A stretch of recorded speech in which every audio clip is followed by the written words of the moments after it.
9 அதிகாரம் 1 முதல் 6 வரை உள்ள இறைவார்த்தைகள் 12 திருத்தூதர்களை அனுப்பப்படுதல். 12 திருத்தூதர்களை அனுப்புகின்ற நிகழ்வு. அவர்களை அனுப்புகின்ற போது அவர்களுக்கு ஒரு சில வல்லமைகளை, ஆற்றலை, அதிகாரங்களை கொடுத்து அனுப்புகிறார். வல்லமை உண்டு, ஆற்றல் உண்டு, அதிகாரம் உண்டு. இயேசு 12 ஒன்றாக வரவழைத்து பேய்களை எல்லாம் அடக்கவும் பிணிகளை போக்கவும் வல்லமையும் அதிகாரம் அவர்களுக்கு கொடுத்தார். வல்லமையும் அதிகாரம். நமக்கு ஒரு காரியம் செய்யறதுக்கு வலிமை மட்டும் இருந்தா போதாது. இப்போ சமூகத்தில் நடக்கக்கூடிய தீமைகளுக்கு எதிராக போராடணும் அப்படிங்கிற எண்ணமும் ஆற்றலும் நமக்கு இருக்கு. ஆனா அதிகாரம் நம்மகிட்ட இல்லை அப்படின்னா நம்மளால ஒண்ணுமே செய்ய முடியாது. நான் இப்ப போய் ரேஷன் கடையில, ஃபார் எக்ஸாம்பிள், ரேஷன் கடையில் நடக்கக்கூடிய ஒரு ப்ராப்ளம், ஒழுங்கா அடிச்சு தர மாட்டேன்னா, எண்ணெய் தர மாட்டேன்னா, பாமாயில் தர மாட்டேன்னா, ஓகே, அதுக்கு எதிராக எனக்கு போராடினா போய் அதுல போய் தட்டினா இருந்தேன்னா போலீசார் வந்து நல்ல பால் பழம் தந்து நல்லா பண்றேன் இது அப்படின்னு சொல்லிட்டு போவானா? இல்லை. நமக்கு சொல்லி முட்டி தட்டி கொண்டு போய் அதிகாரம் என்பது மிகவும் முக்கியமான காரியம். இப்போது சமூகம் இங்கு பலவிதமான பிரச்சனைகளுக்கு ஏற்பட்டு கொண்டிருக்கின்ற போது சமூகத்தில் சோசியலான உள்ள அதிகாரம் பலருடைய கையில் இருக்கிறது. அவர்கள் அதனை அவருடைய விருப்பத்திற்கு பயன்படுத்துகின்றார்கள். அப்போது அவர்களுக்கு விரோதிகளானவர்கள் கொன்றொழிக்கப்படுவது சர்வசாதாரணம். நம்ம ஆண்டவர் இயேசு கிறிஸ்து ஒவ்வொரு கிறிஸ்தவருக்கும் கொடுத்த அதிகாரம் உண்டு. இயேசு கிறிஸ்துவை உண்மையான கடவுளாக நீங்கள் வழிபடுகிறீர்கள் என்றால் அவர் உங்கள் ஒவ்வொருவருக்கும் தந்த வல்லமை உண்டு. அதை நீங்கள் அறிய வேண்டும், உணர வேண்டும், அனுபவிக்க வேண்டும், ஏற்றுக்கொள்ள வேண்டும், அதை உங்களது வாழ்க்கையில் செயல்படுத்த வேண்டும். இதுதான் தேவை என்பவர்கள். நம்ம யார் ஆட்சியில் இருக்கிறாங்கிறது நமக்கு, நம்மை பொறுத்தவர்கள், உண்மையான கத்தோலிக்க விசுவாசியை பொறுத்தவர்கள், இயேசு கிறிஸ்துவை கடவுளாக கொண்டிருக்கிறவரை பொறுத்தவர்கள் பிரச்சனையே கிடையாது. ஏனெனில் நம்மை ஆள்கிறவர் ஆண்டவர் ஒருவர். யார் அதிகாரத்தில் இருந்தாலும் சரி, யாருக்கு இதுல கீழே இருந்தாலும் சரி, நம்மை ஆள்கிறவர் ஒருவர் மட்டும்தான், ஆண்டவர் இயேசு கிறிஸ்து. அவருக்கு உண்மையான சீடனா நம்ம இருந்தோம் அப்படின்னா யார் எந்த இடத்துல ஆட்சி செய்தாலும் நமக்கு கவலை கிடையாது. யார் அதிகாரத்தில் இருந்தாலும் நமக்கு கவலைப்பட வேண்டிய தேவை கிடையாது. ஏனெனில் நமக்கு ஆண்டவர் தந்திருக்கிற அதிகாரம் என்பது இந்த உலகத்தினுடைய அதிகாரம் அல்ல, மாறாக விண்ணகத்தினுடைய அதிகாரம். இந்த உலகத்தில் உள்ள காரியங்கள் எல்லாம் எப்ப வேணாலும் அழிஞ்சு போகும். நான் ஹிட்லர் எல்லாரையும் கொண்டொழிச்சு ஹிட்லர் இன்னைக்கு வாழ்ந்துட்டா இருக்காரு. முசோலினி அவரை கூட சேர்ந்து எல்லாத்தையும் அழிக்கிறது கூட அவர் வாழ்ந்துட்டா இருக்கிறாரு. மற்றவங்களை அழிக்கிறவங்களுக்கு நினைப்பு ஒருவேளை அவங்க வாழ்ந்துருவாங்க. எவ்வளவு நாள்? ஒரு நாளா இருக்கலாம், ஒரு வருஷமா இருக்கலாம், சில 10 வருஷமா இருக்கலாம், அவ்வளவுதான். அதுக்கு மேல முடியாது. முடிஞ்சு மனுஷ வாழ்க்கை, உலகத்தினுடைய வாழ்க்கை, நான் தான், எனக்கு ஆரோக்கியம் இருக்கு, தான் பார்த்துக்கலாம் அப்படின்னு சொன்னா நடக்காது. எப்ப வேணாலும் விழும். ஆனால் நமக்கு ஆண்டவர் தந்திருக்கின்ற அதிகாரம் ஆன்மாவுடைய அதிகாரம். ஒவ்வொரு ஆன்மாவை பாதுகாக்கின்ற கடமையும், ஒவ்வொரு ஆன்மாவை மீட்கின்ற அதிகாரமும் ஆண்டவர் நாம் ஒவ்வொருவருக்கும் தந்திருக்கிறார். ஏனெனில் நாம் ஒவ்வொருவரும் அவரால் தேர்ந்தெடுக்கப்பட்ட சீடர்கள், அவரால் அழைக்கப்பட்டவர்கள். நாம் மார்க்கு நற்செய்தி 3ஆம் அதிகாரத்தில் வாசிக்கிறோம் 13 முதல் இறை வசனங்கள்ல, அவர் மலை மேல் ஏறி தான் விரும்பியவர்களை தன் அருகில் அழைத்தார். அவர் விரும்பியவர்களை அழைத்தார். இங்கு நீங்கள் இருக்கிறீர்கள் என்றால் நீங்கள் அனைவரும் அவரால் விரும்பப்படுகின்றவர்கள், அவரால் அன்பு செய்யப்படுகிறவர்கள், அவரால் தேர்ந்தெடுக்கப்படுகின்றவர்கள். திருமலுக்கு பெற்றதுனால மட்டும் வந்து உட்கார முடியாது. எத்தனை பேர் திருமலுக்கு எடுத்துட்டு இன்னைக்கு வீட்டுக்குள்ள இருக்கிறாங்க. இன்னைக்கு நம்ம பல நாடுகளை சந்திக்கிறது உண்டு. நம்ம அம்மாமாரெல்லாம் இங்க இருக்காங்க, அப்பாமாரெல்லாம் பலரும் இருக்க மாட்டாங்க. இல்ல இளம் பெண்கள் இருப்பாங்க, இளைஞர்களை காணாது. இப்படி சில நேரங்கள் இருக்கும். காரணம் தேர்ந்தெடுக்கப்பட்ட அன்பு செய்து அழைக்கப்படுகிறவர்களுக்கு மட்டும்தான். நம்ம சில இடங்கள்ல 2-3 ஊமையாவது ஆண்டவர் இயேசு கிறிஸ்து சொல்ல, விருந்தாளிகள் அழைக்கப்படுவதோட உண்மை. அழைப்பு பெற்றவர்கள் யாரும் வரல, அதனால வழியில் இருக்கிறவரை எல்லாம் கூட்டிட்டு வா. தேர்ந்தெடுக்கப்பட்டவங்க யார் வரல, அதனால எனக்கு வீடு தரும்படி யாரையெல்லாம் இங்க காண்றி அவங்க எல்லாம் கூட்டிட்டு வா.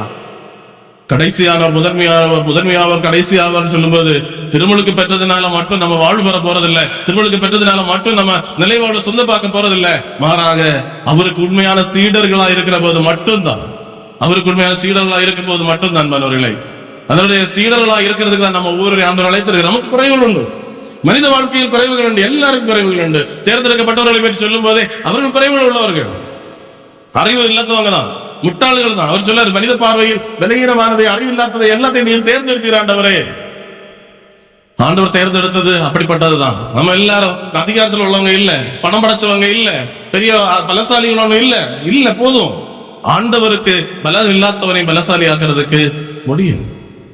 பலம் குறைந்தவனையும் எண்ணிக்கை குறைந்தவனையும் கொண்டு ஆட்சியை சொந்தமாக்குறதுக்கு அவரால் முடியும். பழைய ஏற்பாடு வாசிக்கிற போது அரசர்கள் நூல்கள்ல நம்ம வாசிப்போம். அரசர்கள் போருக்கு போகும்போது பயந்து விளைக்கிற அரசர்களை பார்த்தாலும் சொல்லுவார் ஆண்டவர், நீ அமைதியாயிரு, நீ அமைதியே இரு. ஆண்டவரை மட்டும் பற்றுறுதியோடு பிடித்துக்கொள். ஆண்டவரை மட்டும் பற்றுறுதி. ஏனெனில் ஆண்டவர் ஒருவர் தான் எல்லாருக்கும் எல்லாத்தையும் கொடுத்துருக்க வேண்டியது. ஆண்டவர் ஒருவர் தான் எல்லாருக்கும் எல்லாத்தையும் கொடுத்துருக்க வேண்டியது. அதிகாரம்னாலும் சரி, பணம்னாலும் சரி, புகழ்னாலும் சரி, அழகுனாலும் சரி, திறமைகள்னாலும் சரி, எல்லாம் கொடுத்திருக்கிறது கடவுள் ஒருவர் தான். அது அவருக்கு எடுக்கவும் தெரியும், கொடுக்கவும் தெரியும். கொடுக்கணும்னு நினைச்சா கொடுப்பாரு, எடுக்கணும்னு நினைச்சா எடுப்பாரு. இதுல பயணத்துல நம்ம வாசிக்கிற முக்கியமான ஒரு காரியம் என்ன தெரியுமா? பார்வோர் அரசன் போய் மோசே என மக்களை விட்டுதான் கேட்கக்கூடியது. 10 கொள்ளை நோய்களையும் கொடுத்து அனுப்பின பிறகு கடைசியா பார்வன் எல்லாத்திலையும் மனமாறாம இருந்துட்டு கடைசியா இருக்கிற போது பார்வனை பார்த்து ஆண்டவர் சொல்லுவாரு, நான் ஏன் உன்னை வாழ வச்சேன் தெரியுமா?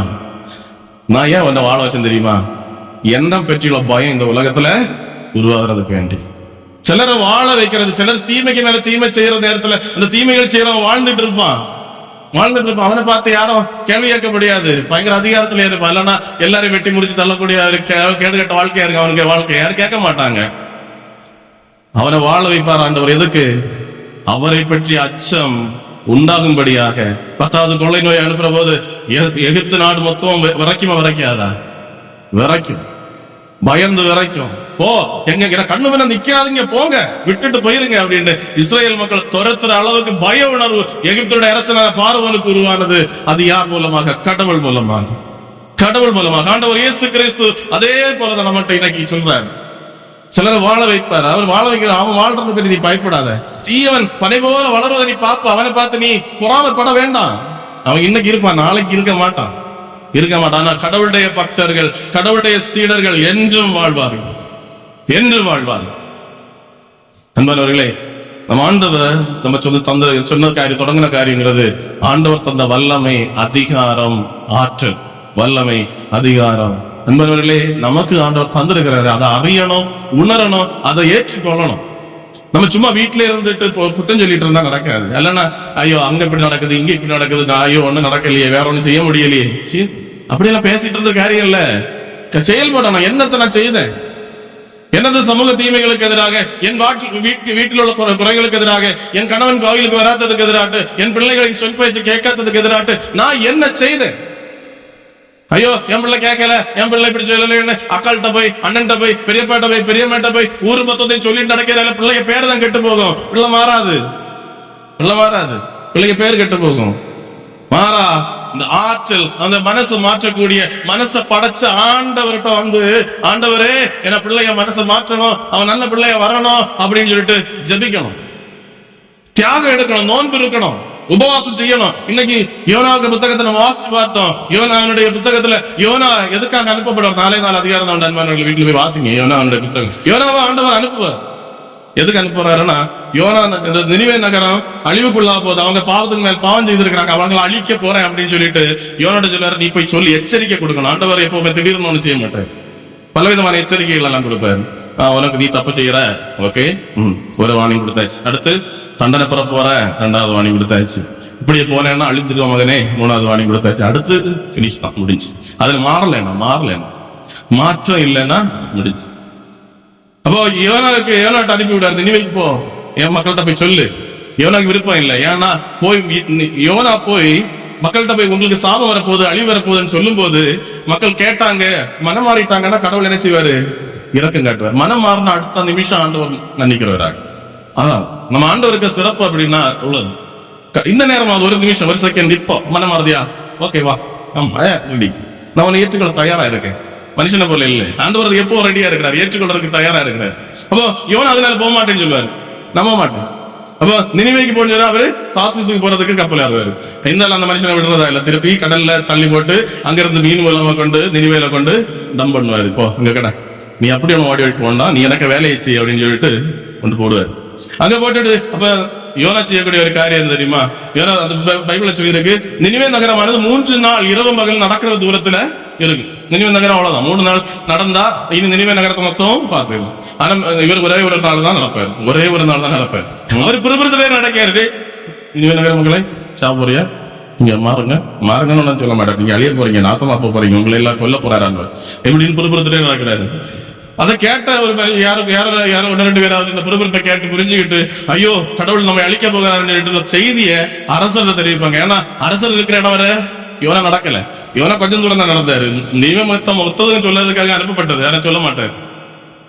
அது கேட்ட அரசர் உடனே அறிக்கையிடலாம், 3 நாளைக்கு யாருமே நீ சாப்பிடக்கூடாது, சாக்குடை விடுது, சாம்பல் உட்காரணும். அப்படி நினைவு நகரத்தில் உள்ள ஆடு மாடு எல்லாரும் அவங்க உடனே எல்லாரும் உபவாசம் எடுத்து நோன்பெடுத்து, அன்பானவர்களை, அந்த சாக்குடை உடுத்து அவங்க தங்களையே ஒடுக்கிக் கொள்வாங்க, மனம் வருந்துவாங்க, நாங்க தப்பு செய்துட்டோம் ஆண்டவரே. அந்த நிமிஷம் ஆண்டவர் அவர்கள் மேல் வரவிப்பேன் என நினைத்திருந்த கொடுமையை, தீமையை வரவிடாமல் மாற்றுவார். நம்ம கடைசியில் வாசது இன்னைக்கு வாசது என்ன தெரியுமா? இத பார்த்துட்டு கோபத்துல மலை மேலே ஏறி இருக்கிறான் அவ. இந்த மக்கள் அழிப்பேன்னு சொன்னது இல்லையா, ஏன் அழிக்கலன்னு மேல போய் கோபத்துல கடவுள்கிட்ட கோபப்பட்டு போய் உட்கார்ந்து இருக்கிற யோனாக்க நம்ம பார்க்கணும். இப்போ யோனா கோபத்துல பாறை மேல இருக்கிறார், வெயில்ல பாறை மேல போய் உட்கார்ந்து எப்படி இருக்கும்? அப்ப கடவுள் என்ன செய்யறாரு? ஒரு ஆமணக்கு செடியை அவருக்காக வளர்த்துறாரு. ஒரு ஆமணக்கு செடியை அவருக்கு நிழல் கொடுக்கறதுக்காக, அவருக்கு ஆசுவாசம் கொடுக்கறதுக்காக வளர்த்துறாரு. ஏன்னா அவருக்கு பாடம் கற்றுக் கொடுக்கறது வேண்டியாரு. நினைவு நகரத்தை அழிக்கலன்னு கோபத்தோட வந்திருக்கிற மனுஷன் சொல்றாரு, இப்படி ஒரு வளர்த்து கொடுத்துட்டு மறந்தால் என்ன செய்யறாரு? புழுவை விட்டு அதை தீர்த்து போடுறாரு. புழுவை விட்டு அதை உடனே திரும்பவும் கோபம் யோனாவுக்கு, திரும்பவும் யோனாவுக்கு கடவுள் மேல கோபம். ஏன் அந்த மரத்தை?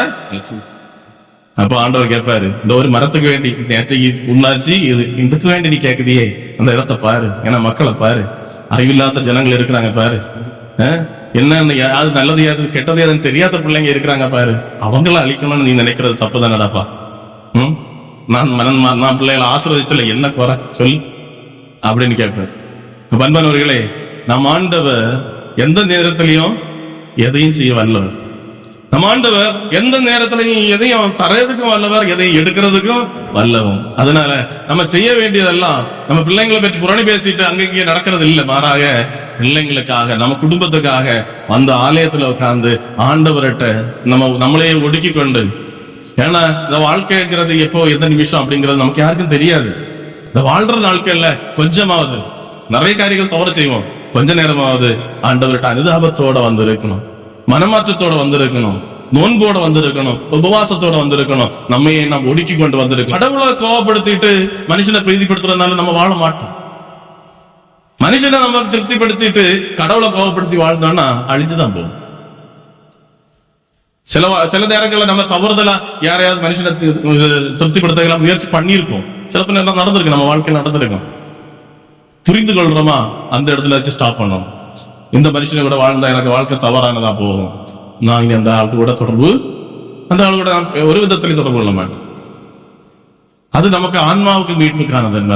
இப்ப நம்ம தொடங்கினது ஆண்டவர் நமக்கு தரக்கூடிய அதிகாரம், ஆன்மாவுடைய அதிகாரம். அந்த அதிகாரம் இருந்தா அன்பானவர்களை, இப்ப நம்ம பாக்குறோம் இல்லையா, ஆண்டவர் சொன்னாரு, நீ யாருக்கெல்லாம் வீட்டுல போய் நற்செய்தியை போது உன்னை ஏற்றுக்கொள்றவன வீட்டுல இரு, இல்லையா உனக்கு காலில் படிச்சிருக்க தூசி அங்க உதறி தள்ளிட்டு போ. அந்த நகருக்கு எதிரான வரக்கூடிய தண்டனைங்கிறது மிக பெருசா இருக்கும். நீங்க கடவுளை உண்மையா நம்பி உண்மையா ஏற்றுக்கொண்டு அவரை பணிந்து நடக்கிற போது உங்களுக்கு எதிராக வருகிற தீமைகள் அனைத்தையும் பற்றி ஆண்டவர் சொல்லக்கூடிய காரியம், அவர்கள் எனக்கு எதிராக தீமை செய்தார்கள், அவர்கள் எனக்கு எதிராக பேசினார்கள், அவர்கள் எனக்கு எதிராக செயல்பட்டார்கள். ஆண்டவர் சொல்ல காரியம் தான். அன்பானவர்களே, நமக்கு ஆண்டவர் தந்திருக்கிற வல்லமை உண்டு, அதிகாரம் உண்டு. அது ஆன்மீக அதிகாரம். அதை நம்ம பயன்படுத்தணும். அதை பயன்படுத்தணும்னா நம்ம வீட்டுல இருந்துட்டு டிவி பார்த்து சீரியல் பார்த்துட்டு அல்லது அங்கே இங்கே இருந்து விளையாடிட்டு இருந்துட்டு காரியம் இல்லை. நம்ம மனம் திரும்ப வேண்டிய நேரம் வந்திருக்கு. நம்ம கடவுளை தேட வேண்டிய நேரம் வந்தாச்சு. நமக்கு தரக்கூடிய ஒரு அழைப்பாகுது, மனம் மாறுங்கள், மனம் மாறுங்கள். ஆண்டவர் முதல் தொடங்கினது நற்செய்தி பறைசாற்றி தொடங்கினதுதான், மனம் மாறுங்கள், அவரை முழுசா தேடுங்க, அவரை முழுசா நம்புங்க, அவர் பக்கத்துல வந்து உட்காருங்க. மனவர்களே, நம்ம மாற வேண்டிய நேரம் நெருங்கிடுச்சு. நம்ம மாறலன்னா நினைவு நகரத்தை ஆண்டவர் சொன்ன மாதிரிதான், நீங்க மாறினா உனக்கு மேல நான் இரக்கம் கொள்வேன். அதை பற்றி ஆண்டவர் சொல்றாரு, நான் அவர்கள் மேல் வரவேற்பேன் என நினைத்த தீமைகளை நினைத்து நான் மனம் வருந்துகிறேன். ஒரு ஆளு மனம் மாறையாச்சுன்னா, ஒரு சமூகம் மனம் மாறையாச்சுன்னா, அந்த சமூகத்துக்கு மேல வர வைக்கிற இருந்த தீமையை பற்றி ஆண்டவர் மனம் மாறி மாற்றத்தை உருவாக்குவார். பார்வோன் அரசு மிக கொடுங்கோலன் தான். இஸ்ரேல் மக்கள் அவர்களுக்காக விடுதலைக்காக கேட்டுக்கொண்டிருந்தவர்கள், விடுதலை கொடுக்காமல் இருந்தவன் அவனடுத்து வாயாலேயே நீங்கள் இருந்து புறப்பட்டு போங்கள், ஒருவர் கூட இங்க இருக்கக்கூடாது அப்படின்னு விரட்டுற அளவுக்கு ஒரு மாற்றம் அவருக்குள் உருவானது கடவுளாலதான். இல்லாத மோசை சும்மா போய் கேட்டதுனால, இந்த இஸ்ரேல் மக்கள் எல்லாம் கெஞ்சினதுனால ஒண்ணு நடக்கல. நம்ம கெஞ்சினதுனால அப்ளிகேஷன் போடுறதுனால ஒண்ணு நடக்க போறதில்லை. மாறா நம்ம ஆண்டவர்கிட்ட நம்பி இருந்தா, ஆண்டவரையே நம் தலைவராக கொண்டிருந்தா வாழ்க்கையில மாற்றம் உருவாகும். அந்த ஆண்டவரிடம் இருந்து நம்ம இந்த வல்லமைகளை பெற்றுக் கொள்வோம். நமக்கு அதிகாரங்களை ஆண்டவர் தந்திருக்கிறார். அதையெல்லாம் பயன்படுத்துறதுக்கு நம்ம தயாராகணும். அதுதான் பெந்தேகோஸ்து நாள் முடிஞ்சு நம்ம வந்துட்டு இருக்கிறோம். தூயாவியுடைய வல்லமையால் எவ்வளவோ பெரிய காரியங்கள் செய்யறதுக்கு நமக்கு ஆற்றல் உண்டு. அந்த ஆற்றலை அறிந்து உணர்ந்து செயல்படுவோம். இறைவன் நம்மை ஆசீர்வதிப்பாராக.